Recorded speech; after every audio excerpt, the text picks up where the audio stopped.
This is Infection, the survival podcast, recorded live on Tuesday, January 19th, 2016, episode 53.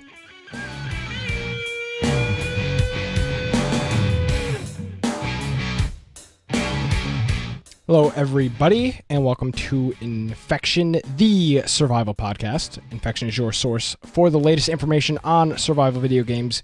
We bring you the latest news, changelogs, developments, strategies, and speculation each and every week. My name is Nick Craig, at Nicholas M. Craig is my Twitter. InfectionPodcast.com is the website. Joining me, back by popular demand, Brian with an eye Aldridge. Because who else would you have? I'm not the popular demand, so it's got to be. Well, yeah.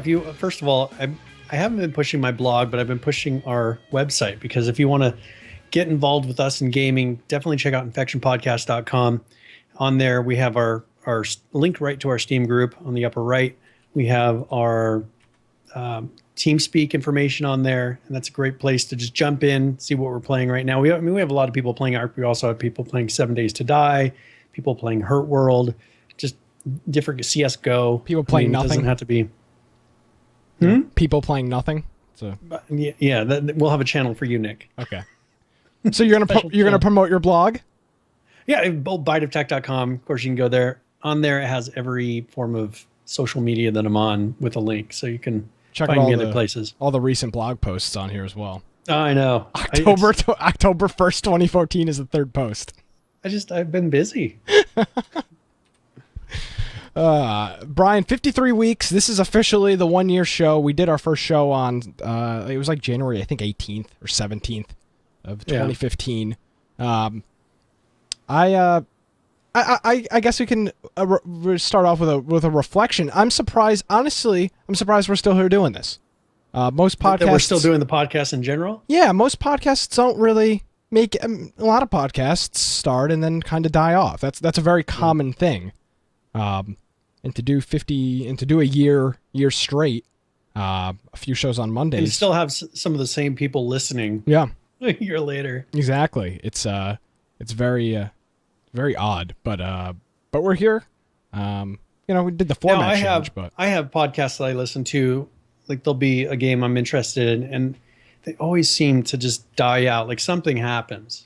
Well, I mean, I think that it's is the norm. Like, here's the thing. Since we're not, we both set the time aside, and it's the same time every week. So yeah. I think that's the problem. That's what I fall into in the past. When you've got a floating schedule, like I have for the Crummy Show. By the way, we did release a new episode if you want to check that out, crummyshow.com.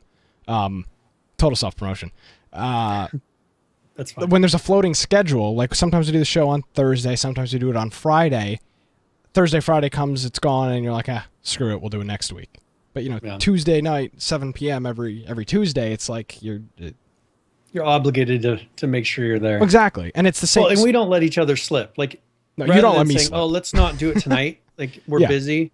We say, okay, well, then we're going to do it this night instead. We've done like 4 Monday shows, maybe. I was on vacation for one. You went out to dinner for one. I was at a concert for another, and maybe one other one. It's 4 or 5 out of 53. So I'll take it. Yeah, we're a sellout. We're next week is our corporate advertisers show, so we'll have all of the all the corporate advertisers. We have our sponsors next week. Yeah, it's totally underwritten. Brian's gonna have a brand new car, brand new house. Same thing here. It's gonna be great. All from this podcast. But This is not the Reflection podcast. This is the Infection podcast, and we talk about the survival video games. Now, Brian, what have you been playing this week? Because I know you have been playing some stuff. Yeah, so I've been playing for ARK, of course. Of course. And we'll be talking about some of the new things that they released this week in ARK. And then I played some of a game that we gave out last week, How to Survive. Because I ended up going to a hockey tournament this weekend last minute. And so we were wanting to do a playthrough of How to Survive with some people. And I didn't get back in town till late Saturday night. So it didn't come together. But I decided I wanted to talk a little bit about it today, so I played some How to Survive, and so I'll be talking about that a little bit later in the show, my thoughts on it. And that's a game we gave away. Landgun actually donated some copies that we gave away during the show last week, so a couple people out there have it. I know you got a copy. Yeah. Are we Len got a scheduling? copy. I think Falcon has a. We'll have to set a day that we can actually do the multiplayer version of it, because I've been playing the single player mode. Okay, I have yet to play the single player mode. I'll have to try that out. I was waiting for the multiplayer, but I can definitely. That'd be a good way to kind of get started and figure out some of the controls and just about the game. And I agree. I'll talk about it, but it was surprisingly good. Okay, well, all right. Don't give us too much information. That's plenty enough. You should have said, like, I hope that they put that on their, like, you know, when you have like a trailer for a game and it's like Brian Aldridge. Infection Podcast says surprisingly good. Not that bad. Not really that bad. Not as bad as I expected. Exactly. Actually, there's a gaming site. I think it's Green Man Gaming, that they put any 5-star review on their website. And I saw a thing on Reddit last week, and it was like some guy just like put a 5-star rating and just trashed them. And somebody screenshotted it on their homepage, because any 5-star review automatically goes through. So this week, I don't think I played any survival games this week. I logged on Ark once, but I didn't play. Did you do anything? No, not really. I just logged in. I logged in and I said hello, and then I left. I haven't played, but in my defense, I haven't played any video games. So I'm just, I don't know, just not in the mood to play anything. And you were on a break for your school, right? Yeah, and now that I'm back in school, today was my the start of the semester. Now you're antsy to play. Yeah, because now my time's more valuable. So like it sounds stupid, but I'm in a routine, so I'll make it happen. Don't worry. I've been watching the weather. It's weather central here. We're ready to go. Did you? You should tell them about the little gadget you're going to be getting. I'll just wait till I get it. Okay, then you'll show it off.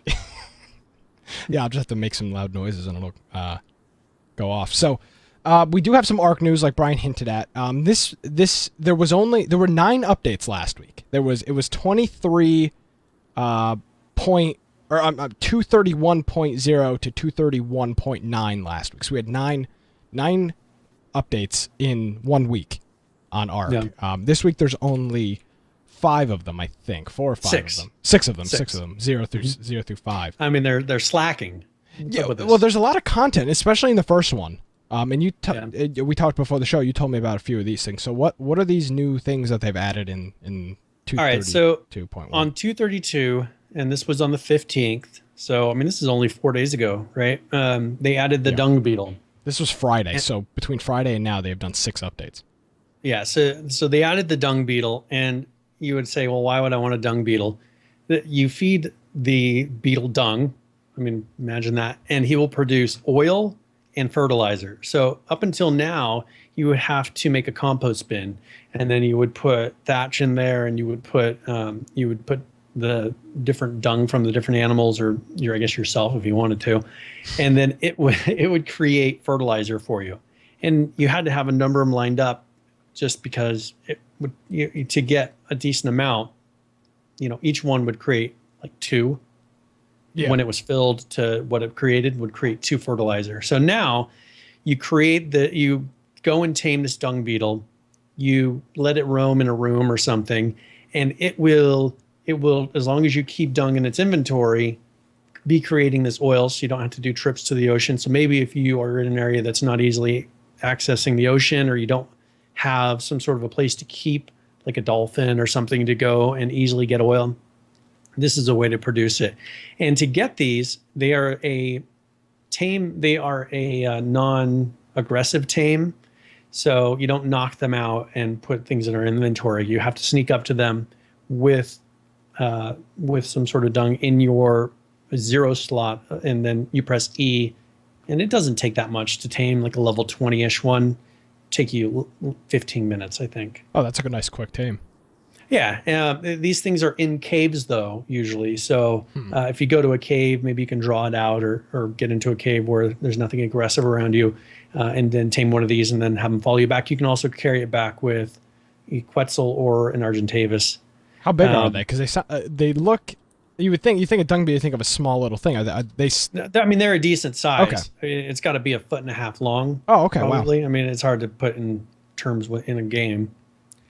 But yeah, so this you can bring back to your base, and it will produce these for you. Now, the Dimetrodon is a new one they did as well, and it is a small version of a Spino. Like if you take a look at a Spino and you make it a lot smaller, this would be a Dimetrodon. And I haven't tamed one of these yet, but what I'm looking at with this is you capture them and it's in place of an AC unit.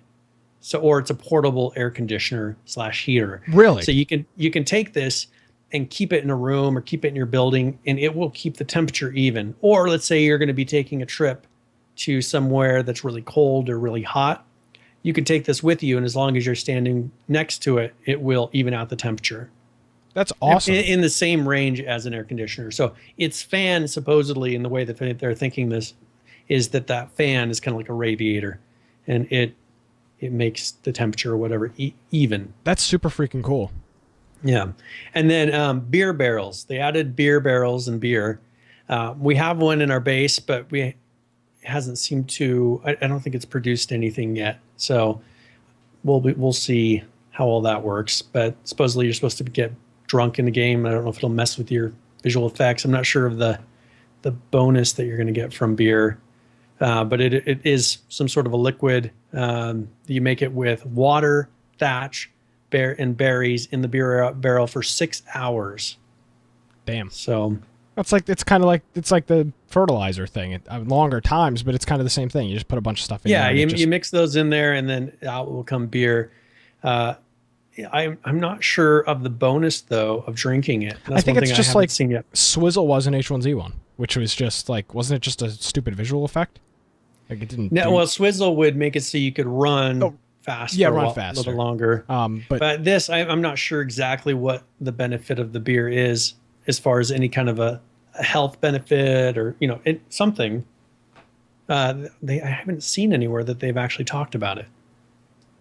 Yeah, I mean, maybe it just refills your thirst and a little bit of hunger or something. I don't know, but we'll have to check that out. And since I haven't had a drink of it yet, I can't really tell you. And it doesn't say what it does. Doesn't say anywhere on their pages, so we'll have to try it out. Yeah, Green Man Cartoon says +5 attractiveness. Yeah. So, and then they have garbage collector performance. So this was a performance tweak that they did. Garbage collector performance improvements so that there would be less stalls in game.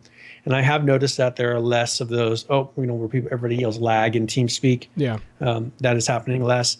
They fixed the disappearing Quetzals. So I guess Quetzals were disappearing. They fixed a memory leak. Oh, perfect. Disappearing Quetzals. That's a really big bug because those are very because long tames. Quetzals are a pain to tame. So if they disappear, that is not like losing a Dilo. Yeah. It's a big deal. So they fixed a remaining issue involving falling off your dinosaur or passing through dinosaurs. So pretty much when you jump off, you land on your dinosaur at the correct times and you don't fall through the dinosaur. They Battle Tartare and Enduro Stew can no longer be stacked. So this was something that you could make as a recipe. You could cook it, and it has a buff. They made the damage buff has been reduced to plus 60%. I'm not sure what it was before. And then the Enduro Stew damage buff was reduced to 35%. So they must have felt like those were overpowered. Maybe even with the changes that they've done with some of the dinosaurs and everything, they're trying to balance all that out. The large stored boxes had been increased to 2,400 health. And the number of item slots in those large boxes, so these are the ones that are tall, has been 45 slots. And then the Smithy's health was increased to 1,500. So I think it was double that, if I remember correctly, about 3,000 health before. So that was the changes in 232. Now, and those were the main ones that they were trying to get out. You kept having the hype for. Now they did another update on the same day, and this is 232.1. And this was a quick one. So this is I like how I love how I like it when a game admits that there's an issue and gets it fixed promptly. That was an issue we always ran into H1Z1. There would be an issue, everybody would be reporting it, and it would take 4 or 5 days for it to get implemented. So on the same day as the beer barrel was introduced, you needed the beer barrel to learn the beer barrel. So you couldn't learn the beer barrel. You couldn't ever learn the beer barrel. It was a never-ending loop. The requirement was messed up. Exactly. So that was fixed on 232.1, and that was on January 15th. And then again on January 15th. So remember, this is all Friday. This is last Friday. So everybody's getting ready for the weekend, and they're pushing out patches. They set the beer crafting time to its intended speed of 6 hours, so it probably wasn't 6 hours before that. I don't know what it was, but yeah, somehow they messed up. 66 minutes, 600 hours. I mean, something Whatever like it was, that. they said it correctly. Yeah. Maybe that's why we never got, when we crafted it never worked. Well, you couldn't have, well, yeah. We put it in there. But here's the thing, it was all on the same day, so yeah. By the time that it looks like they fixed, they should add timestamps too. Yeah. So the fact that they do 2 or 3 on the same being day. That they do, so many in a day, it's hard to know. And then it also, the Dimetrodons were drowning in shallow swamp water. And those hang around swamps, so you figured that they would be something that can handle a little bit of water. So now they can. So that's 232.2. 2.2, and now 232.3. They enabled animation and garbage collection multi-threading on dedicated servers for significantly increased dedicated server performance, because they had added things in there. But then I don't know if they didn't enable it yet, or they said with here, enabled animation and garbage collection multi-threading. So maybe they made it so it actually uses the multi-threading of the processor to where it does much better. But that was 232.3. And then they fixed a Dimetrodon eggs creating Sarcos. So I guess when the Dimetrodon eggs would hatch, Sarcos were coming out instead of Dimetrodons. That sounds like a copy-paste error. I'm sure the father was surprised. Yeah. God. But okay. Made berries have a much longer spoiling time in beer barrels, and maybe that's why we never. If you look when this came out, because we had put all the stuff in there, we never got the beer out of it, but the berries were gone. So maybe because of this bug, we had made everything to make beer, but the berries were always expiring before the time that the beer could actually be created. So they made beer barrels not lose their stored items on server restart, which could get frustrating because, let's say there's an update and it's a 6-hour time. Let's say you're at 5 hours and all of a sudden the server has to reboot for something. You would lose that progress. And then, so that is 232.3. 232.4, they did a quick little change, and it's Dimetrodons and Kairuku now insulate eggs. What does that mean? So I know what the word insulate means, but what does that mean for eggs?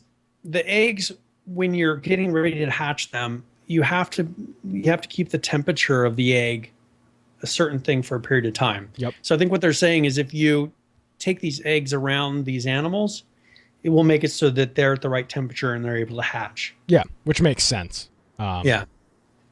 So that's... and it's the same thing. The Kairukus are those penguins, and those ones supposedly have similar features to where they will put out heat or whatever wherever they're at. So you can tame them, put them in your building, and they will be a form of temperature regulation, I guess you could call it. Yeah, and then we had one final update for the week, and that was 232.5.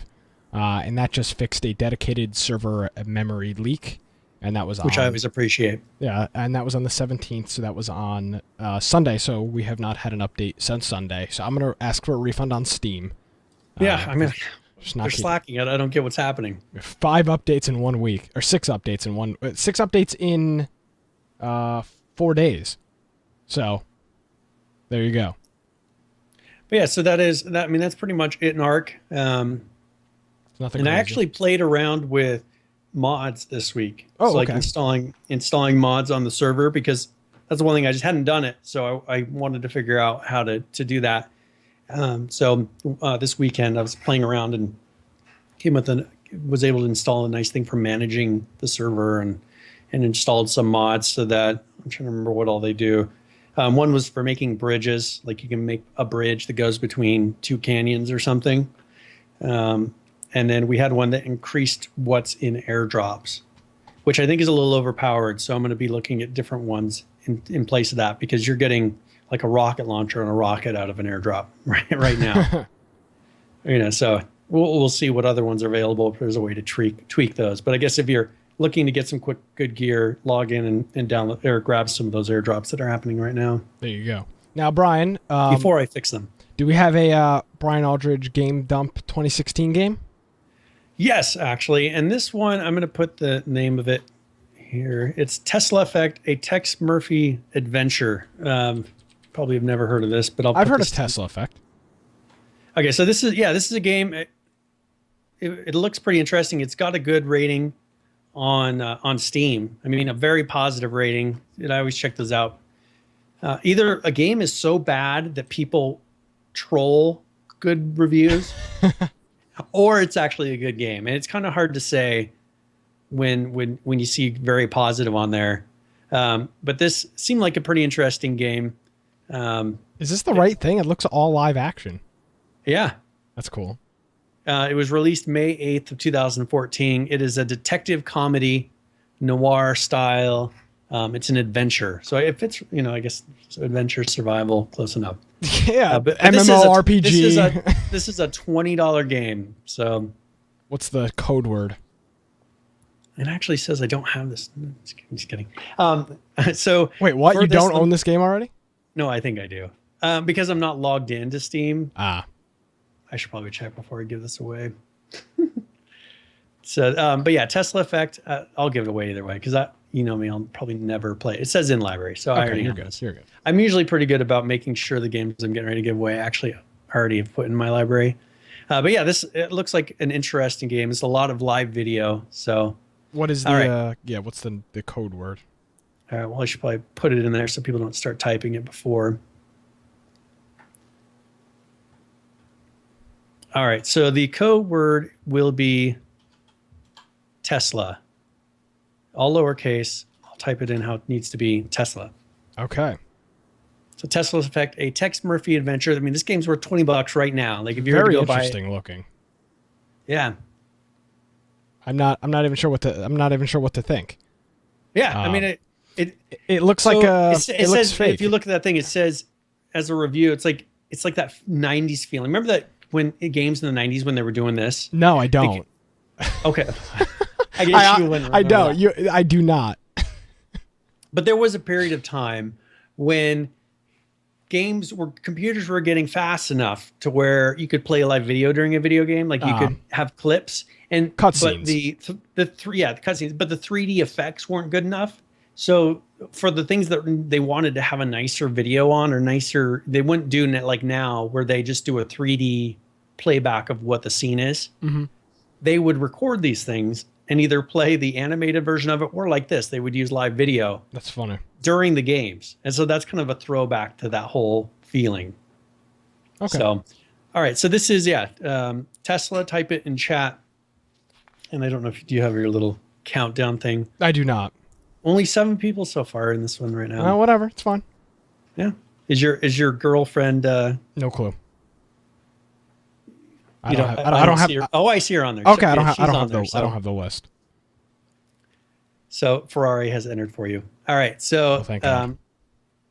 are we ready to roll? Should I do it now? I think you should. Has this been enough wheel spinning? Yes, plenty of wheel spinning. I'm really good at wheel spinning, and it was starting to get a little much. So, Brian, who is our winner of Tesla Effects, a Tex Murphy adventure? All right. So our winner is Ferrari. Hey! That was not rigged. It was not rigged. I swear. There's like a lady that looks like Betty White in this game. Maybe it's not her. Maybe that's why it's $20. Just they have to pay her the royalties. Yeah, she just turned like 98 or something this weekend. Yeah, she's crazy. Getting up there in age. All right, so I just sent the code to your. Now, did you know that this is an Altus game? It is a what? Altus, the publishing company. Mm-mm. I wasn't aware of that. Altus, they make like the Persona series, and I didn't know this was Altus. And I think I would imagine it's the same full motion Altus. video in 2K. So this is actually like high quality. This isn't like the old school. Like this is high definition video. It's a green screen. We showed it. It's the people standing behind a green screen, and then they chroma key them into the scene. It's not like crappy 32-bit video. It says, the game review for Something Gamer was like, it's damn good. Yeah, that's like Brian's review. Yeah, that's what I always say. Better than I thought. But yeah, so that was Tesla. I'm sorry, I only have one copy of it. All right. Well, we'll do probably one more game giveaway. It's not that many people here live, but we'll do another one. And of course next week. And Brian's got hundreds of games billions of games. She says, well, how did she win again? Well, only 8 people entered this one. We got over 20-something people watching. Has she ever won before? I don't remember if she's won one. I haven't gotten any free games, so no, I guess not. Can't believe it. There you go. It's rigged. It's fine. It's all set I bet he says, because are you saying I never downloaded? I haven't installed this. No, probably not. So that is Ark. Or that was Ark News. That was Brian Aldridge's Gamed Up 2015. 2016. Sorry. I'm living in the past. So the problem. So, I kind of took a shot at them because I said, "Wow, 5 updates in 4 days. That's astonishing." So since the 13th, which was last Wednesday, we have had one H1Z1 updates. And not even an update. I'm sorry, just a post. Not even an update. We're considering an update of information. An information overload update. So the title of this on the H1Z1 website is "The Scream Heard Round the Wasteland." So what? There's a kind of a few things here that I want to cover. So there's this blog post on here. They show off the new Screamer zombie that they are going to be implementing into H1Z1. And this is the look at it. It is a female because there was a picture. It was in the December art wrap video. So we saw it like 2 weeks ago in the art wrap video. But here's the official post on it. So what you see from this picture here. Yeah, they did change this. Like the picture that they're showing here is different than the original one we saw. Yeah. Because like the orange pants. Well, there's a bunch of different ones. Okay, because I was going to say that's different than what we saw before. Yeah, so this is a straitjacket zombie with no bottom jaw, and their whole head is covered in the straitjacket. So that's the kind of the look there. So you can imagine what that looks like for our audio listener. The great description. So that's what it looks like. You got into the art. It's like the tongue is just kind of hanging out. Yeah, and these are there's a bunch of different. There's like skinned versions of it right here. So there's one with the skull. So you can get one with pink pajama bottoms. Technically, you're not getting them. They're just spawning. But if you killed them, you would probably get those pants, I would assume. I would not make that generalization. Well, that's how it's supposed to work. I doubt it. So like the hats, like if you see something on a zombie, sometimes you can get it. Yeah, like I assume that's the. But isn't it kind of weird that like that's a black? You're not going to get the straitjacket, so you would just get the pants. It's a black straitjacket with pink pajama bottoms. It would be cool if you could. Well, it would be cool if you could put the straitjacket on. Yeah, well, how would you shoot a gun? That's the whole thing. You would use it as a handcuffs or something. You could put it on people, force. Oh, you could put those on people so they can't attack you rather than handcuffs. Yeah, now we're talking. There you go, Nick. You're thinking ahead. I'm thinking outside the box. So this is the thing. This is the work. There's some work in progress videos. You can kind of see what it does. It just it's pretty freaky looking. Yeah. Now what I do. It's pretty dark. I mean, for what they've been doing so far, like this is really dark. Like I got not really negative feedback, but I didn't really get any very much positive feedback from saying we should have like younger zombies. Yeah, you got a lot of heat for that, which really didn't make any sense. Yeah, but then look at this thing. Like this is like dark. Yeah, I mean, it's a somebody in a straitjacket. They have no bottom jaw. Like all of their everything that is your bottom jaw is holding up is just kind of dangling out of their mouth. It's pretty gross. It's a video game, but it's the what they're trying to do and the look is it's pretty gross and creepy. No. So Brian and I were talking earlier, and I got they mentioned a Screamer once in the past. They definitely mentioned a Screamer once in the past, and I found this, and I'm trying to figure out if this is what they meant or if this is a revision of that. And I've got a few things to support my argument here. Now, this is Brian. We're taking a step back in time. We're going back to July 2015. And this is July 21st. This is part of the July roadmap that was in place. So this was like 6 months ago. And there's a post in here, and it says new zombie type Screamer. And the description is, you will find this zombie sitting alone in places around the map. If you fail to kill it silently, it will get up and run away from you screaming the whole time. Its screams will draw in other zombies. It will also have increased health, making it harder to take down. Now, this was 6 months ago. And what or at least what I equated it to, and I think Brian agreed with me, was the Left 4 Dead witch, which is like a witch that sits somewhere like in the map. a girl that's sitting there and she's crying, and you can tell that she's close by her cry. And if you startle her, she will run towards you screaming and attract all the zombies. And that's what from this description, that's what it appeared it was. You would find it sitting alone in places around the map. That's exactly what the Left 4 Dead Screamer was. And I'm not saying that that's like they're copying them, because it's a really, I like the Left 4 Dead Screamer. It's a cool little element to the game. And it'll scream and draw the other zombies. Now, this Screamer I don't think it's the same thing. I think they had an idea for what they wanted to do in July, and we're seeing maybe a revision of that. I just don't think that's what they meant. That's not what I took away. They mentioned nothing about it. I don't even think the hospital was at the time hadn't been released. Yeah, like that wasn't part of the thing. One thing that I don't understand, when you're doing a Screamer, why would you do something that doesn't have a jaw? It can't scream. I mean, I'm being honest. Okay. You're doing a Screamer. Yeah. But it doesn't have the ability to scream. Like, if you were to take someone's jaw and make it look like this, and then they attempted to scream, what would happen? You'd be dead. It'd be a gurgling noise. They have no bottom jaw. It's true. You know what I'm saying? Like, it'd be a gurgling noise. Why would you make the Screamer something that doesn't, if you're looking at it, it wouldn't scream, and its face is covered? Yeah. I don't think it was the same thing. I really don't think their thoughts in July were what we're seeing implemented right here, because the idea of having the Left 4 Dead 2 Screamer in this game was really cool. And another thing Brian brought up to me was, is this thing only going to be in the hospital? Because it doesn't make sense if it's not. You want to elaborate on that, Brian? Just having these things run around, like around the lake at the cabins and all that, like, why? They're limiting themselves by doing this in something that is supposedly coming from the hospital. They're limiting this to be the upper left of the map, at least on the current map.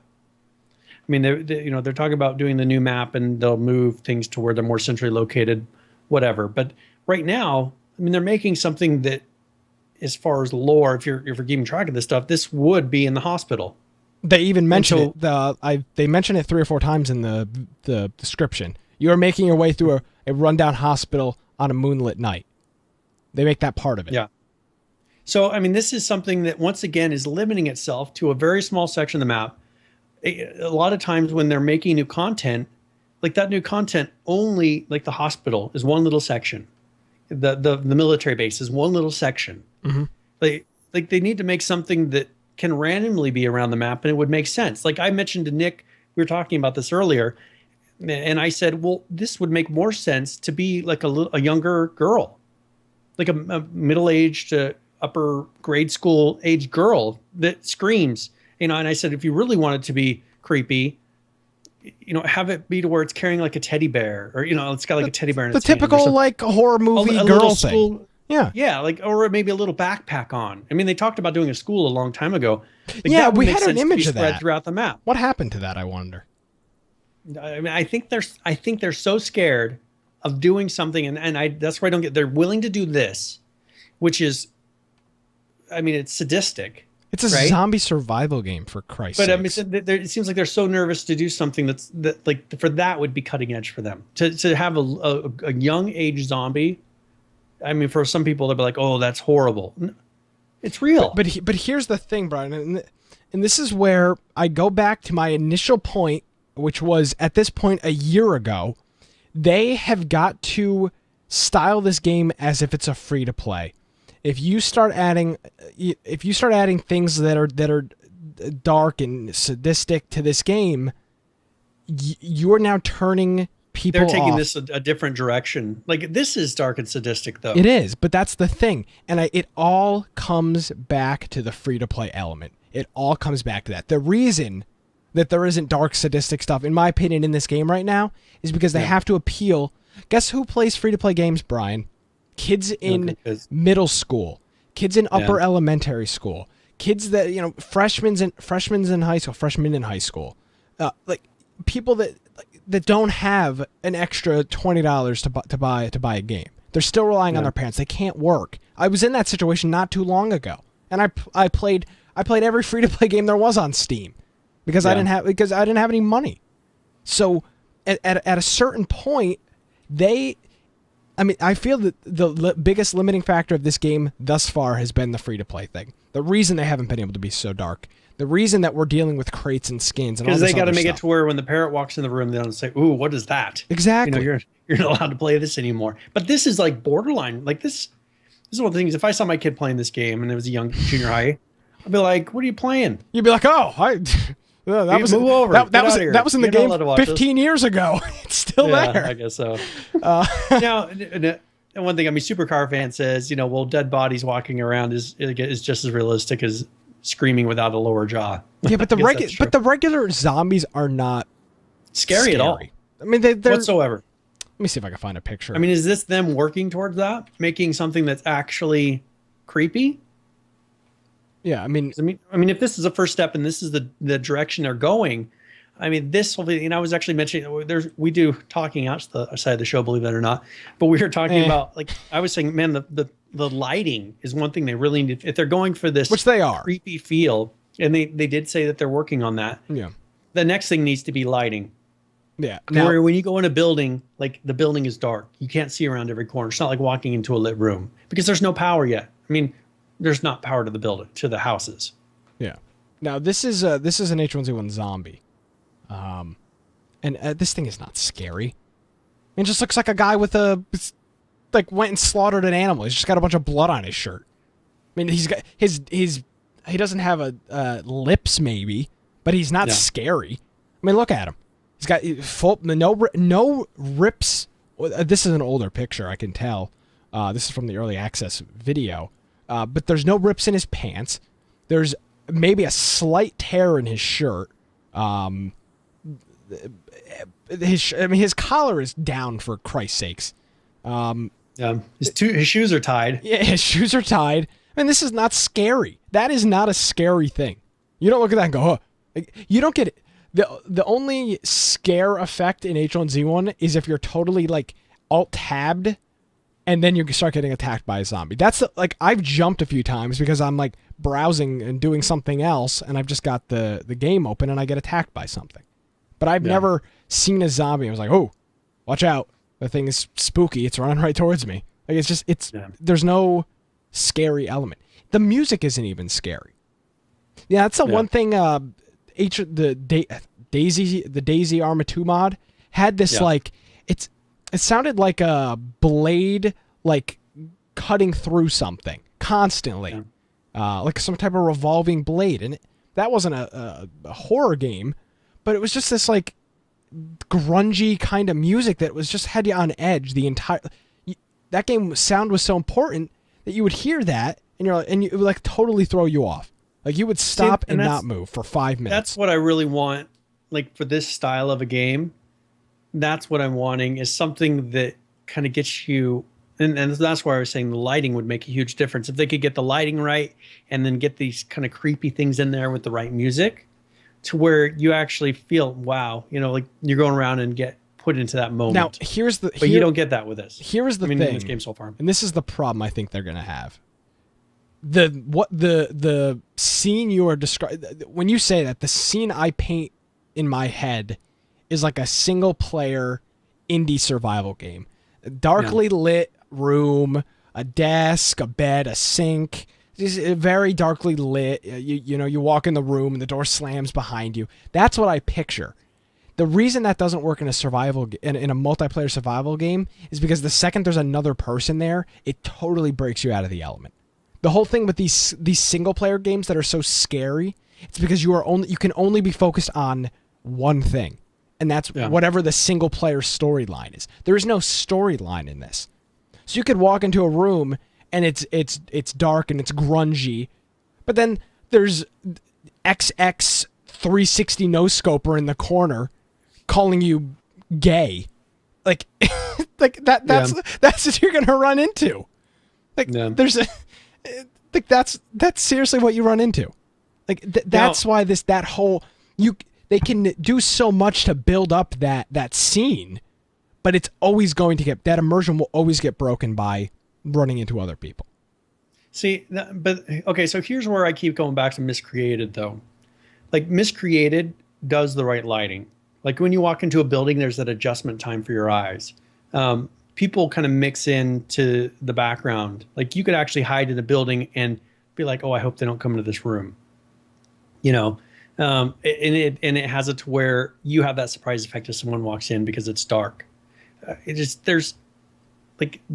possible to kind of get that feeling. Of course, the person being there will take you out of that moment, but I think that it could still be less like what I feel in H1Z1 of you run in and it's just, we're just going to shoot until someone falls.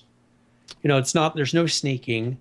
Yeah. There's no hiding in the dark. Like none of that happens in this game. And I think they could add a lot to it to where, okay, if I'm in a house and it's kind of dark, I'll hide in this corner. Maybe they won't notice me. Where now they just kind of swing their camera around all the corners and they'll definitely see you or not. You know, it's like if they happen to look in that way, you're perfectly lit. You're right in front of them. Yeah. I don't know what the solution is. But the what you want of this game, I think, is only achievable in a single player game. It will never be able I don't to think so. I think that if they craft it right, they could. Is there any other multiplayer games that are like H1Z1 that do this? That have the whole horror element horror's kind of too much of a word, but that deep grungy element, so much of that is created by turning off the lights in your room or wherever you're playing, putting on a headset, cranking the volume up, and just staring at your screen until something jumps out at you. Yeah. But like you're going to be in TeamSpeak, you're going to be talking to people. Like that's going to break your immersion instantly. Yeah. You're going to be having a conversation. I just don't think that's... I'm fine with that element. I would have no problem playing with what you're describing. It's just not possible. So I felt more of this in Left 4 Dead. In Left 4 Dead 2. But Left 4 Dead has a goal. That's the difference. That is still a beginning to end. It is a set track. But they were able to set up on that because it's a track from beginning to end. Exactly. That's how you can do it. They were able to set up those surprises and cues of things to happen. Yeah. And so that's where... That is a multiplayer, but it is not the same... You can have an oil tanker explode when you load into a scene, or when you get to a certain point in a scene. In a multiplayer game, you cannot do that. Yeah. That's the thing. When they talked about bringing in a storyline for the hospital, I was like, whoa. Like, hold on here. This is a multiplayer. Yeah. You can't incorporate a storyline into a multiplayer. I mean, you can do little bits here and there. Yeah. Now, I get more of this feeling from Miscreated because... When I play Miscreated, they have music going. Okay. To kind of put you into the moment. Yep. And then there's enough of those visual cues of something is happening. Like I keep talking about that trail that goes off into the woods, or that road, or whatever it is. Like you see blood dragged into a room, and you want to go see, why. That has those feelings of when I'm running around. Like I'm still kind of in the moment because there's birds and there's all those little sounds to where if you look around, you're like, okay, I kind of feel like I'm here, in this moment. Like this isn't just the same old. Like they're actually making it to where if you were in that real situation, what would the sounds be like? What might I see? And that is not anything that I see in H1Z1. Like you don't hear noises, you don't hear rushing water. There's nothing. You're just running around and you can almost mute the game sounds other than the bullets, just so you'd hear when someone's shooting at you, and it would make no difference. Yeah, this is I don't know. I'm kind of lost. Like I understand what I can visualize what you are saying. What I'm wanting. But it's never going to happen in this game. It's not the engine doesn't make it possible. The multiplayer. But that's what I element was doesn't kind of make it hoping possible. for when I originally purchased this game. Was there's going to be scary zombies. I'm going to have to sneak around. Like, how much does that happen? Like, how much do you sneak around in H1Z1? You don't. But that could easily be changed. They could make it once they start getting more sound aggro and more threat. But I think that there's still, unless this really does it. But if it's only at the hospital, like, people just run across the map. You could put it on auto run and run across the map and have very little worry. Well, and that was my whole point, was I would all tab out and run across the map. First of all, they need to take the auto run key out, because that's a huge issue. Yeah. That's just like, you want to talk. If you have more than one monitor on your computer, you know damn well that you have auto ran and done something else on your computer, or played a game on your phone because you have 15 minutes to kill. There's Brian, there's a lot of core game issues that, like you just say, like, oh, they have to make the zombies like more of a threat. To do that, you've got to make it impossible to get weapons. That needs to be a legitimate thing. There's no, it's still 25 minutes in a decent size. Not even 25 minutes. You could spawn at the campgrounds by Ruby Lake, which is southwest of Cranberry. You could spawn just there, and you could go into 4 cabins, and you could have all the gear you would want. 5 cabins, maybe. And people are still mostly playing BRs. Like, this content has nothing to do with a BR, and people aren't really playing survival anymore. So, but the only way, at least this is some survival. Like, what they're going to be releasing, this is 100% survival. Yeah, but the only way you make the zombies a threat are by making the weapons and guns more valuable.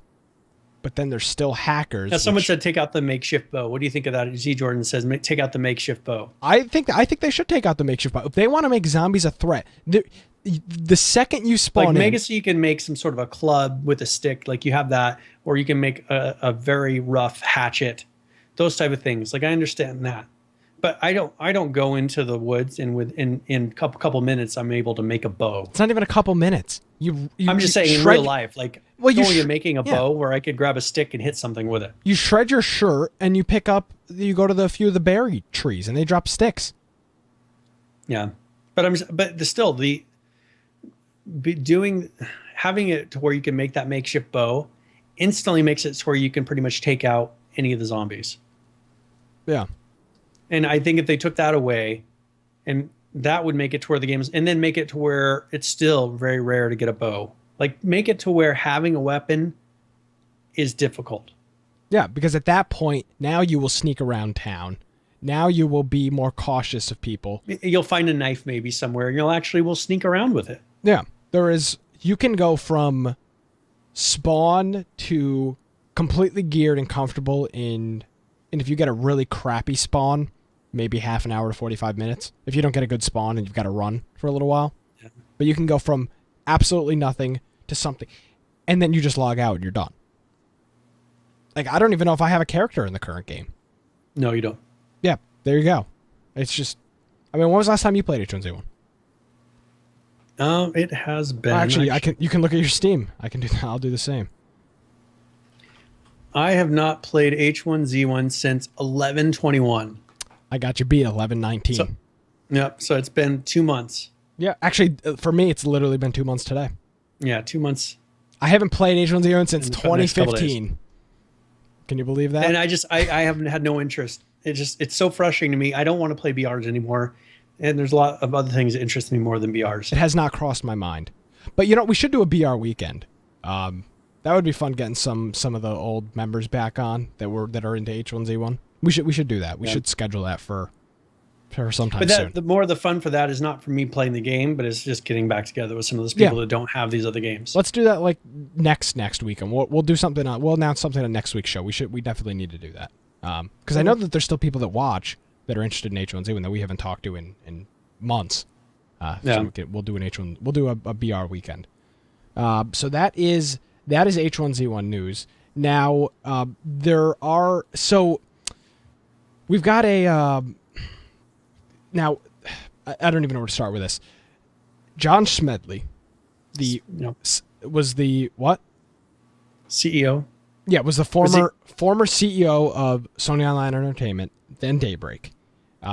He left the company after the whole dispute with the Lizard Squad hacking group. They were DDoSing the H1Z1 servers. He threatened legal action and called them like little kids or something like that, and that pissed him off even more. But that was the one thing I always liked about him, is he was just like kind of like, he had like the FU mentality that was like, you're not just gonna do this and then have me just pony up and say, oh, our game's down. He was like, no, F you for what you're doing. You're a bunch of children, and I'm gonna sue you. I'm like, it's pretty. I don't think he actually said F you, but I mean, it's the mentality that he had. But that was kind of that like, just like bare knuckle mentality that he had, which I liked, and I think. Yeah. I mean, for people that don't know, people that are new to H1Z1, H1Z1 was his baby. He went to Sony Online Entertainment with the idea of H1Z1 and said, "Let's make this game a reality." So this is this is his baby. It's his game. It's his idea. So this is so he left after that. It was rumored that he was gonna do something else with the company. Then he left. Yeah, he was making his own company, which. Well, now I heard that he was going to make his own company, which he did. Yep. So Pixel Image. Yeah, Pixel Games. Image Games. So this is the company that he's done. Yeah. So this is what he is doing is very. It's just like the indie game market that we currently have. So he is doing a Kickstarter. Have you watched the Kickstarter video yet? Yes. Okay. I watched most of it because I was mobile. Does he do a good intro? Yeah. Should we play the intro then? Yeah, you should definitely play it. Okay, so this is John Smedley, the current CEO and founder of, was it Pixel? Pixel Image Games. There's only one L. That's weird. So this is Pixel Mage. Is it Pixel? Oh, it's Pixel Mage. Pixel Mage, yeah, it can't be Pixel There Image. we go. Pixel Mage. All right, so here we go. I'm John Smedley. I'm the CEO of a new company named Pixel Mage Games. Pixel Mage Games was founded by a group of industry veterans who've made a lot of games that you have likely played. We founded Pixel Mage Games with a simple idea: to make an incredibly deep fantasy sandbox game. We want to have AI that breathes life into the world. We want our games to have their own unique look and feel. So we've come up with a beautiful 2D pixel art style that we think you're really going to like. We also want to make our games have an incredibly deep and engaging multiplayer aspect to them. So we've come up with a system where you can play the game either single player, or you can play it with hundreds of your friends on the servers that you host yourself. Today, I'm proud to announce that our first game is called Hero's Song. It is an open world, roguelike fantasy sandbox experience that you can either play by yourself or with hundreds or thousands of your friends. Hero's Song features deep world and history generation. You start by creating a new world by choosing the gods that rule that world. And that determines everything. What biomes exist, so whether it's forests or mountains or deserts, as well as what civilizations have existed over thousands of years of history. Hero's Song has a wide variety of races and classes for you to play. All of the things you would expect in an awesome fantasy RPG are there. We have elves and dwarves, as well as warriors and wizards, but there's lots of surprises ahead too. Hero's Song is also a hardcore action RPG. You'll pick and customize a hero, and that hero comes with a fully detailed history and genealogy. Combat is real-time and tactical, giving you the time you need to make creative decisions and consider the consequences. Friendly fire is always on, and death is real in Hero's Song. When your hero dies, they must travel to the Shadow World and complete a trial. The specific details of that trial are totally dependent upon the god you've chosen to rule the afterlife. If you fail, he's lost forever. But if your hero survives a long adventuring career and proves worthy, they can even ascend to be a god themselves. Your ascended hero can then be shared with other players, and they can use it as a god to shape their own new world. And so your heroes will live forever. With all the world and character options available, each run in Hero's Song is totally unique. We spent a lot of time on the world building. So that is a little intro on Hero Storm? Hero's Song. Hero's Song. And we put a link into chat for the Kickstarter, and also we'll have it in our show notes for people that are listening. Yeah. Now this is opposite of everything that Daybreak has become. It's not even. I love how H1Z1 was one of his resume items. It was like games you may know us from: EverQuest, H1Z1, PlanetSide 2. Now this one, I mean, if you look at Daybreak, like here you can host your own servers. Yeah. Daybreak is totally against it. Here, like death is something where you lose everything. This is more like the original EverQuest. Yeah. If you take a lot of the elements of what EverQuest was, there's a lot of that in this game. And plus, I mean, you can have, from what they're saying, hundreds or thousands of people on a server. So it's got to have a really low footprint. You know, it's not as intensive as... Brian, you mean you can play with thousands of your friends? Yeah. All thousands of them. Thousands of them. Yes. So this is his Kickstarter campaign. Interesting move by that. So their goal is 800,000. They started this. They're not going to get 800,000. I don't know. It's 29 days to go, and they're almost at 40,000 right now. They have 867 backers. So a lot of backers, yeah. With your $25 pledge, you get a digital copy, beta 2 access, and a thanks in the credits. And it goes up from there. So then it's $50, $100, $150, $250. So all the way up to, let's see, $10,000. $10,000, yeah. You get the digital collector's edition, which I find it odd that when you do $10,000, you don't get multiple copies of the game. But I mean, I'm sure you could get as many copies as you would like. But yeah, at that point. And so, yeah, they have it to where you can name 10 of the NPCs, design 10 of the NPCs. I mean, they're giving you a few things, but really premium server listing. So your server will be one of the main servers on the list. And they probably host it for you forever or whatever. Now, this isn't survival, or this isn't really what we cover, but I just want to get your opinion on it, Brian. Now, for people that don't know, the problem with Kickstarter is when you're trying to raise almost $1 million, is if you don't reach their goal of 800,000, you get none of the money. Yeah. So I wonder, and I don't know if this is technically allowed with Kickstarter's terms of service, I wonder if they have the money, and if it comes down to the wire, they will pledge the rest of it. Because 800, I would assume it looks like they've put in a lot of the work already. They're not going to get 800,000 for this game in the next 29 days. I'm sorry, I just don't see. I wonder if this is like 70% done. What the hell do they need 800,000? I mean, how much did he invest if it's already 70% done? I mean, this is like a $3 million game if that's the case. That's what I'm saying. Is like he's probably already put some money on the line and had these people putting in this work, and then this is going to pay.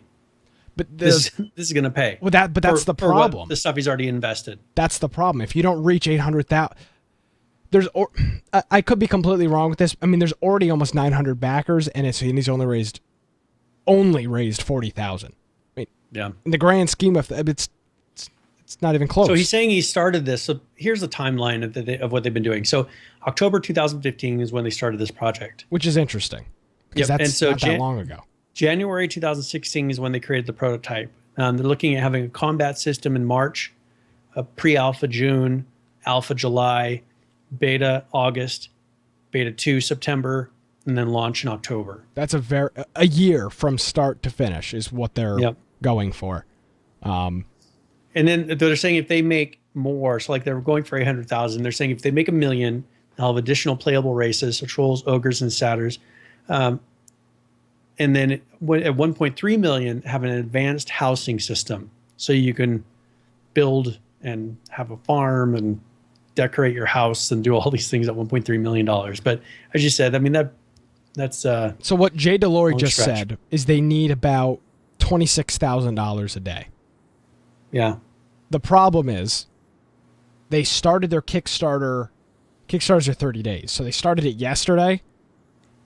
And they've only raised 40 so far. The first day is normal. The first and second day are normally like your explosion days. IGN picked this up, and Gadget. I saw all the major tech blogs pick this up, and gaming blogs. I saw it on Kotaku as well. Like the first like 5 days, like they should be at 400,000 by this weekend. Because it only goes downhill. You peak when everybody sees the most of the money will come at the start. You peak when you're getting the PR. 800. He should have made the goal like 500,000 or 400,000. I don't see him getting to 800,000.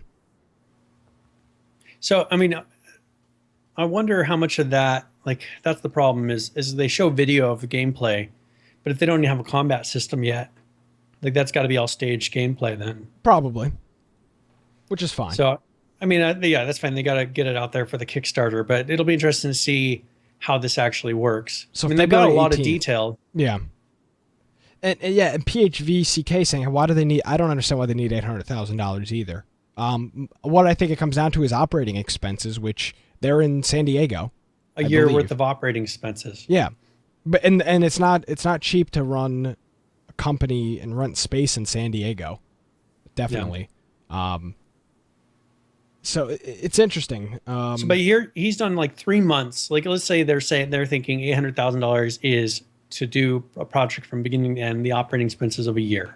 Yeah. You know, to pay all the people and to have the buildings and do everything. So he's already other like $200,000 into it. That's what I was saying is he's already pitched out money out of his pocket. That's the problem with Kickstarters. If you don't reach a goal, you get nothing. Like, what's going to happen if this Kickstarter fails? You know, this for him, this almost has to go. Like, this is going to be a bad. It's not going to happen. Start to his new company. You know, if they can't get this out. I know that's I'm why negative. He should have started smaller. I know I'm negative. And people accuse me of that all the time. But $800,000. That's for an 8-bit game. Now, this is going to have the ability to generate maps. I think they're having where it's going to generate the world. So I would think that this is going to be have some ability to do auto generation of maps. Maybe not, but that's kind of what I got out of what he said. Yeah. So far, the average donation amount is $44. That's going to have to go much higher. Well, they didn't give much option. I mean, it's pretty much 25 or 50 on up. I mean, yeah. They almost should have just done like a $20, you get a digital copy when it's released. So you're not getting it for a year. Yeah. I mean, because they're saying, all right, you get beta 2 access with this one. Honestly, I'm not. You get beta 1 access. Well, why am I paying so much to have, once again, an alpha? Well, no, you're getting beta. There's a alpha 1. There's pre-access. There's alpha 1. If you pay $100, you get alpha. Yes. So there's going to be an alpha, a beta, and then a beta 2. So $25 gets you it's the third rung. I don't know. Maybe we could contact him. I wonder if he'll come on and talk about it. Even though it's not really our game, but he's an interest person of interest with this whole thing. So I'm interested in what their goals are and if they think this is feasible, because it's a very ballsy goal. And this is what's odd is that this is a very niche market. Like I will not be spending the people that play these hardcore RPGs. Yeah. Is a niche market, and he's counting on that there's enough of those people, enough of people that used to play games like EverQuest that will go for this, that really care about the lore, that care about their character and building up his backstory and all this stuff that your average younger, and that's why I'm saying this is totally opposite of what Daybreak is all about. Yeah. I mean, this is catering to a totally different audience. So I just did this quickly. I don't know if it's correct. So for 800,000, the average was like $44 a person. They need 18,181 people to pledge. 18,000 people. Sorry, I don't see that happening. I could be completely wrong. 2 people buy that $10,000 package and it totally throws that number. Now, people are saying, like Falcon saying this, they can target the mobile market as well. This type of a game would play on a tablet. They can do, but they're not in this. So mobile player is not going to. But once if they release this, but if they don't reach their goal, they are not going to release it, is what I would assume. Yeah, and that's where he really should have gone for maybe something short of what he would consider operating expenses. Yeah, go for 500,000 and make it to where it actually happens, and then hope that once people see that it's going to happen, people will start donating. Yeah, because you can do stretch goals on Kickstarter. So you do a 500,000 with an $800,000 stretch goal. I mean, they have stretch goals, but their stretch goals are a million and 3 million, did I say? Yeah, 1.3 million. Yeah. So They should have put a little bit between that. Like if we get 800,000, then we'll, have a tablet version. Like it'll be playable on tablets, or, if we get 1 million, like that's not, we're going to add a couple more playable classes for 1 million. Yeah. Because all that is different graphics. True. So we, Now, Gadlaw, he said, breaking news, 1.2 megabyte update on the H1Z1 test server. well, let's check it out. Let's check the news wire. 1.2 megabytes. It can't be big. There is no update on the news wire, so Okay. sorry to report. So that is Hero's Song by Pixel Mage Games, and you can check that out. There'll be a link on our website, and then there's also you can just Google it and do everything else. Yep. And then, we'll have all the show notes. In the show notes, we'll have a link to the Kickstarter, and then, the IGN article you can go check out and has some backstory on it. Yeah. All right. So I wanted to talk a little bit about the How to Survive. Sure. So this is, I don't know, we're not, okay, make sure we're not doing a game giveaway yet. Or are we behind on it? No, we're good. No, we're good. Okay, so on How to Survive, I had an opportunity to play this. And so I went through and played single player because I want to play with a group with the, was it 4 players or something? There's like 2 to 4 co-op that you can do. How to Survive has very positive on the rating system. And so I figured it can't be that bad, So I went through and started playing in the story mode. Like, I don't know how far I am through it, but it is actually really fun. I've been going through and just going through their storyline. Like, they have fishing, they have hunting, they have building, and it's got a crafting system. It's got to where you can improve your character's abilities to do things. It's actually a very good game, and I think I'm barely touching the surface so far. Now, have you played any of the multiplayer yet? No, Okay. I've only done this single player story mode. Gotcha. And it goes through, and like there's actually a story to it. Well, that's nice. You're going, it's like, oh, you got to find this person. Oh, there's a radio broadcast. Someone's in trouble. You should go check it out as soon as you can. This other person says, hey, I got to get some gas for this boat. Come back later and we'll have it, and we'll go. And you go from island to island. There's these different islands. Okay. So as you go from island to island, you're kind of figuring out what's on that island, and there's a whole story behind what's there. So definitely, it was released October of 2013, so it's not like a new game, but it's definitely, I really enjoyed it. So this is How to Survive. It's got a good crafting system. It's definitely a game to check out. So, and we did give away a couple copies last week, so there are some people that we'll be able to play with. But if you haven't played it yet, I encourage you to get it installed and actually launch it. And right now it's a $15 game, but when the sales come, it drops down to a couple bucks. So yeah, there you go. So that's that. That covers. That's pretty much all of our news. Now you've got some other things in here. There was a Miscreated update this week. There was a Rust update. What do you want to tackle first? So since I've been talking about Miscreated, let's go ahead and start with that. Okay. And I actually contacted the media person for Miscreated today, and hopefully we'll hear back. I want to get some copies of that game to give out during the show. Yeah. Because as you hear me every week talk about, like, I'm a big fan of how this game is made. When I go through this game, I just don't understand why there aren't more people playing it. And they're adding content. Like you hear a lot of Nick and I being sarcastic and being frustrated about the lack of content in H1Z1. If you go through, like, this is patch number 31. It was released today. There you go. And they've added a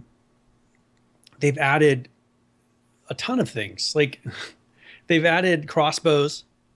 They've added like pistol iron sights. They realigned those. The bicycle helmet was added because they added a bike last patch.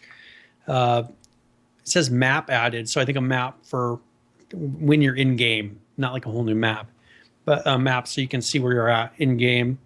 They added a tarp, camouflage netting, there's a huge list of changes that they did. So they're definitely actively developing this.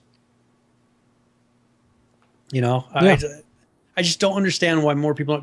There's a team that's putting in what seems like more content than what we're getting with another game that has multiple times the sales. Well, this game is what, like $25 or $30 normally. I mean, they need to do a fire sale and make this game like $1. Because they're putting out the content, they just got to get people to play it. And that's the thing. If you're at one point you're putting out the content and nobody's playing, it doesn't really matter that you're putting out the content. I mean, this game needs to be during the next Steam sale. And get it, I understand. I don't want to sound like I know what I'm talking about here, but like I've done some business. I understand you have to make money, but if you're doing a patch and less than 100 people are playing the game, you're wasting your time. Like, sorry, like I hate to be the bearer of bad. Like I'm not trying to be a jerk, but that's the reality. You're paying somebody an hourly wage or salary wage to work, and then nobody is seeing it, besides literally a handful of people. And that's where I've been frustrated. Is like I've never seen a base in this game. Yeah. But there's supposedly a really good base building system. It's just they've updated the texture, the base terrain for the world. They add more detail. The terrain vegetation now blends with the base terrain color better. It's like they're really working. They really work on the environment and making it to where it just looks nice. They've done an excellent job. Like windmills, they go into the details of like windmills now rotate with the wind. Oh, that's cool. I mean, things that you take for granted, they're putting in this game. That's a cool little. It's a cool little like visual element if you're looking from like a field or something. See a bunch of turbines. That's the thing for me. That immersion of the windmills turning and you hear the birds chirping and like that. That for me, the birds chirping, the bacon cooking on the stove top. It's a wonderful morning in the country. I don't know. It's just there's so much stuff in here. I want to get people playing this. Yeah. So, but yeah, they just there's tons of stuff. Like if you look at the list, I mean, there's just tons of stuff in here. And if you look at the content, like if you made a list of H1Z1 and a list of the different things that they have, like this would have more things. And the thing is it's active. There are 7 replies to this on the forum. Yeah. There are people playing it. It seems like it's a very hardcore dedicated community, which is fine. They need to get more of your average player. They're going to come on here and just play on the weekend. But you said this is not more of an average player game. I mean, haven't you said that on more than one occasion now? Well, I don't know. Like, since I haven't really seen the base building, like I play it as I spawn in, I play till I die. Okay. I because I don't have a group of people to play with, I'm not playing it for the long term. Everybody plays it. We were playing it on a daily basis or trying to build up a base. Like, I'm not playing it for the long term. I'm not super upset when I die and lose everything because I'm not trying to save it all. True. I haven't had an opportunity to play it in that mode where I feel like I have anything to protect. Now, is this a logout game where your player stays active, or are you? No, it doesn't. Like when you leave, it's gone. So you're gone. So you don't have to necessarily play every day. No, you could play on the weekends. Okay. Like it's that type of a game. Your base would be destroyed possibly. Well, obviously not. Well, I mean, there's not enough people, but I mean, there's a cave system. There's cool things in this game. You can go explore caves. They've got ATVs. They've got vehicles. They've got bikes. What engine is this? Is this Crytek? I think this is the Crytek. Yeah. Crytek engine. Okay. I mean, yeah. Someone's Z Jordan saying, why doesn't Daybreak buy Miscreated? They could buy Miscreated, and just say, here's your survival. Enjoy. We'll have a BR and we'll have this. Yeah. Because this looks a lot better. Yeah. Well, I mean, it's the engine. But it doesn't matter how good it looks. It doesn't matter the looks, what is in the game. Nobody's freaking playing it. So who cares? That's what it comes down to. I mean, at some point you got to realize, like, Brian and I would not be doing this podcast for 53 weeks if we had one listener every week, or 5 listeners every week.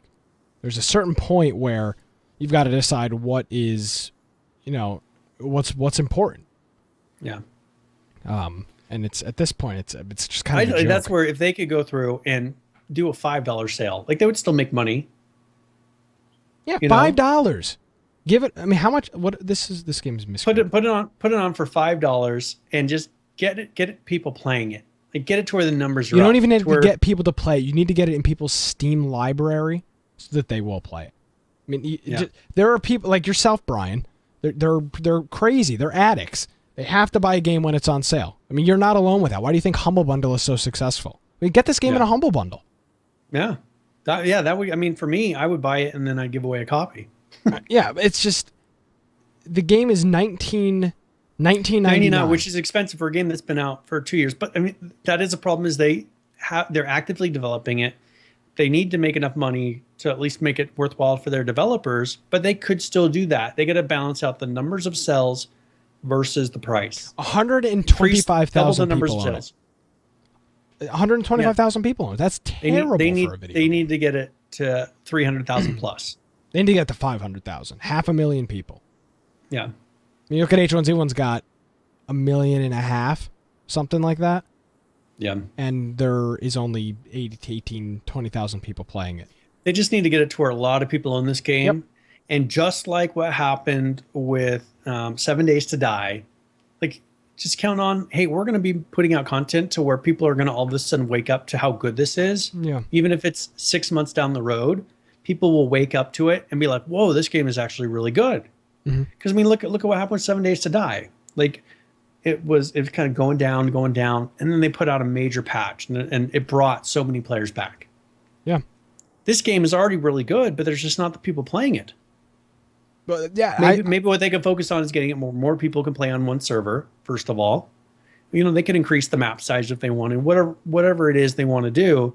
But the content is there. Like it's a really good game. The environment is there. Like they've designed it right. Yeah. So, do we have? Do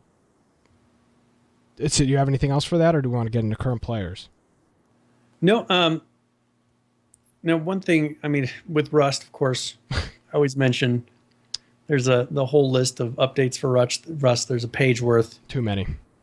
Yeah, I'm not even going to go through it all because it's all there. So we'll have our normal link to Rust updates. You're more than welcome to go and check it out. So we'll get into we're gonna do current players and then we'll do another giveaway. Okay. After that, so current players is a segment where we cover current players from a variety of games. So the one that we do, the one that we do every week is H1Z1, of course. We talked about it a lot this show. So currently playing H1Z1, 18,177 players. The 24-hour peak is 24,279. The 7-day peak just shy of 30,000 at 29,683. Now we're going to move over to Ark Survival Evolved. Currently playing that game, 36,480 players. The 24-hour peak is 50,624. And the 7-day peak, 65,912. I've got some good news, Brian. Miscreated is up from last week. We are in the triple digits here, so 112 people currently playing. The 24-hour peak... Was it like 20 last week or something? It was like 79, 78. The 24-hour peak is 238, and the 7-day peak is 238. So this update today has... I bet you people saw it coming into their inbox or whatever, an update or something, or a Steam update, and they're like, hey, let's hop back on Miscreated. So, but still, they should have more. I mean, they could easily have 1,000 people playing this game. Yeah, there was a moment where I was really, really interested in this game, and then we looked at the numbers, and I was like, oh my god, nobody is playing. Yeah, that's a big problem. Yeah, and and that's where it would be a beneficial thing for them to get it out through the Humble Bundles, get it out through whatever sale. They could have done in the Steam sale, but even if they threw it in a Humble Bundle, like that would instantly increase their numbers. So many people buy those Humble Bundles. I'm not the only one. No, that's the thing. The site is successful because so many people buy it. Yeah. So do you want to do the giveaway now, or do you want to do tips of the week and then the giveaway? Your call. So well, we can go ahead and do a giveaway. Okay. So do that now, and then we'll do. We've only done one giveaway, right? Yeah, but there's not that. I mean, there was only 7 people in the last one. I wouldn't do 3. Well, maybe we'll see. Let's see how everyone takes to this one, and then we'll see if we want to do another one. All right. Today. So what are we giving all right. away? All right. Let me pull it up because I want to have the code ready when I do this. Okay. With so many windows open that it's I feel your pain on that. difficult. All right. So I was actually looking at doing an Hitman Absolution Elite Edition. Okay, cool. Does that sound like a good game? Yeah, that's a AAA title. Yeah. Which one is this? Just the regular Hitman Absolution? Hitman Absolution, and it's the Elite Edition. Ooh. Elite Edition. So, I mean, this is another $20 game. Like this, the last one we gave out was a $20 game. This is a $20 game. So definitely worth your time. So this comes with this comes with a bunch of gun packs and some skins and stuff like that. Yep. So if you're into that stuff. So I got to enter my birthday. Rated M. Yep, and this has a very positive rating. I'm always about, giving away games that have a good rating. So this is actually the Elite Edition is a $25 value. It has tons. It's got 12 add-ons. What do they call them? Skin packs, yeah. Yeah, DLCs. So it's got 12 DLCs that come with this. So it's a $25 value. If you went and bought it right now, it's $25. So the code, let's go ahead and put it in chat. Hitman, all lowercase, just type it like that. Man, I mean, this is a game. I like the Hitman series. They've been out for a long time. AAA. This is this AAA title. And then it's been out for a little while, but this is one of those games that at the time when it's released, it requires a nice computer. I mean, the graphics are great. They have a really good engine. And to have after, 4 years later after release, it still has a very positive rating, 91%. Definitely worth it. So far we got 13 people. There you go. Yep. So getting a little bit better. So yeah, Hitman, if you want to join that, I'll have a lot of people in there. So we'll give it just a little bit longer. But yeah, 12 DLCs that come with this Elite Edition. So you can have some different gun skins, guns, character skins, I think. So definitely worth checking out. All right. So we got 15 people so far, 16 people that have entered this. All right. You ready to go then? Do you think that's enough? Yeah. I mean, yeah. All right. All right. So we'll go ahead and hit roll here. And who is the winner of Hitman Absolution, the Elite Edition? Judd. It's the winner. Judd. Yes. So it's Judd has won. I will give him a code. And yeah, do you want to? We could do one more at the end of the show. Your call. They're your games. Just want to make sure we don't run out. Keep this going. No, I need to do a not so like a major game. We've done two $20 games. Yeah, you got to do today, something. so, you got to do like a $3 or $4 game at some point. Yeah, I make it. Yeah. We don't want to run. I was telling Nick I don't want to run out. My whole idea was one like $20 game and then just two like $3 or $4 games, like the cheaper games.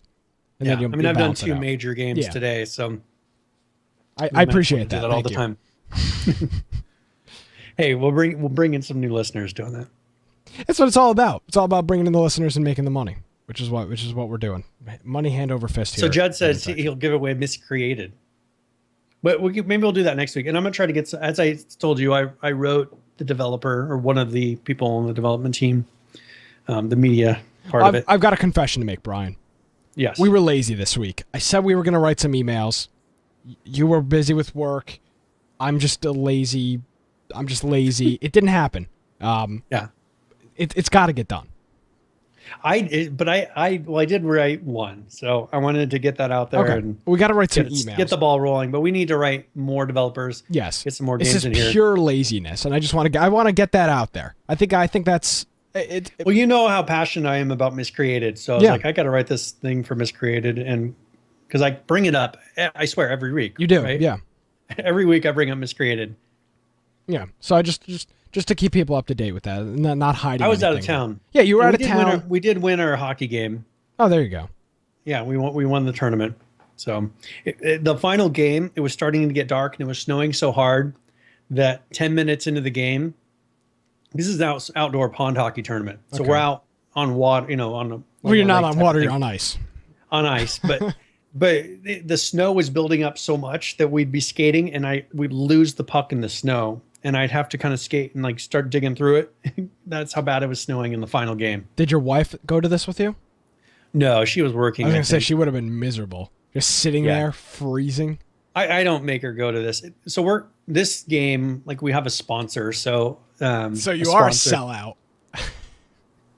So a sponsor pays for a hotel, the entry fee, and all that stuff. So for me, it's a free weekend to go play hockey and have fun. Would this sponsor be interested in the Infection podcast? I don't think so. All right. Well, I think hey. they're willing to sponsor a hockey game. I don't think they're interested in the podcast. Sorry. Well, you got Then we to could truly sell out. you got to try. You got to try. Yeah, it's all about the corporate sellout. So this is Brian. You do another segment. It's all these segments are yours. I don't. I have current players. I need another segment. You need to come up with one. Nick's crazy sound effects. That's my segment. Yes. You give us some. You got to be done with the H1Z1 tips. There can't possibly. I decided today I'm done with it. So is there one more, or you're done? No, it's done. I could have come up with one more, and I was just like, Nail in the coffin. It's over with. No. When they release the new map, maybe some new areas, we'll talk about new landing zones. But I decided this will be the official end of the H1Z1 Tips of the Week segment. All right. So you ready? sorry. Yes. All right. So tip of the week. Sorry, should I say tip of the week? Oh, I don't know. Just the tip. Whoa! What are you, Brian? Get It's just one. It's just one tip. get a right? hold of yourself. It's just one tip. Gee, I don't know if Anyways. the interest is tip or tips of the week. I don't remember. Well, I don't remember. think I it have to says tip, watch. so maybe we'll have to start doing two, Yeah, I'll look. We'll just so figure it out. that the intro isn't wrong. Or We'll we look could do when we like a actually really do crappy job of trying to like fix it, or just kind of like you do like a it. crappy. Just do like an X on the yeah, S. I'm gonna totally do that. If it says, I don't Tip even know of what the it week. says. The file says tip of the week, new intro.mp4. So I don't know what it is. Maybe it's. We'll look. I don't remember. All right, but- let's just get it. It's going. All right, so downhill. the tip of the week is where we go through, and usually it's survival related. Might be related to a game we're playing at the time, but this is something that will help you in that game or in survival games in general. So, welcome to Tip of the Week.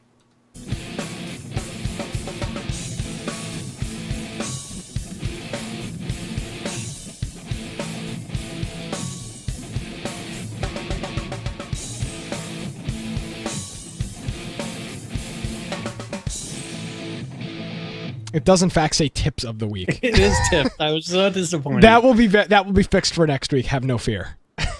Yes, something will be there. All right, so for this tip, I wanted to actually talk about something in Arc that with the new patch that we did has become a little bit bigger of a deal. But there is an airdrop system, which is much different than the H1Z1 airdrop system. The whole H1Z1 airdrop system was supposed to be where people would pay money and then an airdrop would go down and it would be contested. So people would fight for it. In Arc, it's different. With Arc, randomly spread across the map, there are different colored airdrops that will fall. Anyone can go and get those as long as they meet the level requirements. So I wanted to talk a little bit about the level requirements of these airdrops, and then talk about what the situation is on maybe higher population servers with trying to get these. So you have to be at least level 3 to get these airdrops, and the lowest level ones are white airdrops. They'll just be a white beam of light going up in the sky. You'll see some sort of it looks like crystals or something that are spinning around that beam, and they will drop slowly. So this, once it gets to the ground, takes probably about 5 to 10 seconds, and then you're able to go up to it and loot the items in it. So with these level 3 wide airdrops, you go up, you hit E, and it'll open it up, and you'll be able to grab these items. Sometimes there will be, maybe cloth gear, there will be thatch, building supplies, something fairly low level. And then the next step up would be level 15. There's green airdrops. In these, maybe you'll find more, there's maybe some wood type of structures, or maybe even leather clothing. I guess you call armor if you'd like. And then you go to level 25, which has blue airdrops. These are going to be higher level items, maybe some building supplies. And then you go to level 35, purple airdrops. You'll find usually weapons in these, higher level building supplies, maybe some stone items. You'll start finding recipes in the higher level ones. So not only you might get the actual item, which you only get that one of, or you might be able to find a recipe so that you can craft that item again and again, later at your base. So that's the purple level 35s. Then you get to the higher level yellow 45s. You'll find saddles and different higher level items in these, maybe a higher level building supplies. Perhaps you will find not only, let's say, you'll get a metal pick. There are different levels of metal pick. So you might be able to find a recipe for something that is higher, higher level of that item, not just a regular metal pick, but you'll find one that each time you swing the pick, you get more stone or you get more metal from it. And then they have the red, which is level 55. On being Arc is allowing mods and things like that. We've installed things that give you actually better items inside of each of these airdrops. So it is customizable. You're not stuck with whatever they've released. You found that there was a lot of similar items in the standard airdrops. So people would get the water jar recipe and they would get the compass recipe, and that was very common. Once you get it once, it doesn't really matter. You don't need them anymore. So this is something where if you go on there and you add this mod, you're not getting those type of things anymore. Maybe you're getting the higher level crafting items, or you're getting weapons like a missile launcher and a missile or something. So definitely check it out. Airdrops are something that will help you in game, especially if you find those recipes, because you'll find something that maybe will give you some higher level armor, ammo, guns. But they're definitely a really good part of the game that help you get moving forward in it. So that is tip of the week. Thank you very much, Brian. So Pixel Mage Games just followed me on Twitter. Yeah, I was just gonna say that. They followed the. Oh, they followed us. Yeah, trying to take all the credit. I see how it is. It's all right. Well, I wasn't sure if the notification was for me or for the podcast. I'm assuming it was podcast because it was. Yeah, I got it. I've got it. Pixel Mage Games followed. At Infection Cast is our Twitter. Self-promotion. Yeah, I didn't even realize it's on the lower third. It's on there. It's on the double box. So there you go. Yeah. Definitely check it out. So. I'm trying to think, is there anything else that we're missing? Not that I am aware. I played some Fallout 4 this week. I saw you play that today, right? I saw you load it up. Last night. Yeah, I think it was today or yesterday. But yeah, I wanted to get in there and kind of see how it ran and just get back into the groove of playing a little bit. That's the one thing that I did say before. The nice thing about Fallout is you can play it whenever you feel like it. Yeah. I think the problem is I was stuck when I quit playing. I was stuck really far into a building to where it wasn't like I could just run anywhere. Like I had to finish getting to the end of that part. Yeah. So I got out of it, and now I'm actually getting to where I can run around and be on the map again. There you go. So, yeah. All right. So we all good here then? So now there's a question. So Joe wants to know, can you import a character from a different server into the infection one? So, and that no, you cannot. I turned off imports so that people couldn't create local characters that are max level or high level dinosaurs and be able to import them into the server without actually doing the work. So yeah. All right, Brian, where can people find you on the net? Well, I'm at Boise Computer on Twitter, or if you want to find my blog at biteoftech.com, or of course, just come onto our TeamSpeak. Join us on our Steam group. If you go to infectionpodcast.com, we'll have links to both of those things on the upper right. Definitely get on our Steam group. That's a good way to see what we're playing in game currently. And join us in TeamSpeak. There's usually throughout the day, there are people in there, and you don't have to consider yourself a part of our clan to be in there. There are no requirements for membership. You can just go ahead and come in here, come into the TeamSpeak and just chat, hang out, talk. Even if you're playing a different game, it's a good group of people. More than welcome to be in there. So, do you tweet often? No, I do not. Okay, I was curious. Yeah, I'm almost always logged into the Infection Podcast Twitter. Gotcha. Alrighty, Brian, thank you very much. We will see you. You're going to come back next week? Now that Yes, I plan. You've now that we've hit done the your 1 year. It's just all over with. Put in my time. I'm done. It's too long of a commitment. We will be here next. Thank you very much, Brian. We will be here next Tuesday night at 7 p.m. Eastern for Infection, the survival podcast. Still want people to that are subscribed to our audio podcast on iOS or Android or Windows Phone, if you're one of the people using that. If you see our new cover art image, which is this right here, then everything is working good. If you see an old image, you know what the old one looked like. If you see that, send us an email. It's contact@infectionpodcast.com or something like that, so that we can get that resolved, and we'll try to get that all worked out. Like Brian said earlier, of course, the website is infectionpodcast.com. My name is Nick Craig. @Nicholas M. Craig is my Twitter. Infectionpodcast.com is the website. And we'll see you next week for Infection. Have a good one, everybody.